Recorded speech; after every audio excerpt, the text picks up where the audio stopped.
ఎప్పుడైనా జీవితంలో ధర్మ సందేహం వస్తే వాడు అంతఃకరణ జవాబు చెప్పేస్తుంది, ఎవరిని అడగక్కర్లేదన్నారు. ఆడ మగ ఎవరికైనా వర్తిస్తుంది. ఎందుకంటే మనం ఎవరికి అపకారం చేయలేదు. ఇక్కడ మనం చిత్తశుద్ధితో ఉన్నాం.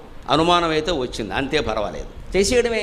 చేసేస్తే ఇంక అమ్మవారు చూసుకుంటుంది ఖచ్చితంగా. అక్కడ మరి ఏదో నిర్ణయం తీసుకోవాలి. ఇంట్లో ఉన్నాం, ఇక్కడ మన బాధ్యత, తల్లి తండ్రి తీసుకోవాలి. కానీ మనకి ఏం తీసుకోవాలో తెలియట్లేదు. అనుమానం అయితే ఉంది, భయం అయితే ఉంది, మన బాధ్యత ఉంది ఇక్కడ. అటువంటిప్పుడు ఒక్కటే లెక్క, మీకు దుఃఖం కలిగినా భయం కలిగినా మీ పూజా మందిరంలోకి మీరు వెళ్ళండి. మీ దేవుడే మీకు అన్ని విధాలా సహకరిస్తాడు, అన్ని విధాలా ఆశీర్వదిస్తాడు. ఎక్కడికి వెళ్ళక్కల. అసలు దాని మీద మనకు నమ్మకం లేదు. ఎందుకంటే మన మీద మనకు నమ్మకం లేదు. మనం పెట్టిన బొమ్మాయి నువ్వేం తక్కువ దానివా, నువ్వేం తక్కువ వాడివా, ఎందుకు నిన్ను నువ్వు కించపరుచుకుంటున్నావు మిత్రమా? అహం బ్రహ్మాస్మి తత్వమసి అని వేదం చెబుతుంటే నిన్నెందుకు కించపరుచుకుంటున్నావు? నువ్వు ప్రతిష్ఠ చేసిన దేవుడి కంటే ఏ ప్రతిష్ఠ చేసిన దేవుడు నిన్ను రక్షించలేడు. ఇక్కడ అది విగ్రహమా విష్ణుమూర్త సమస్య కాదండి, మనకు నమ్మకం ఉండాలి.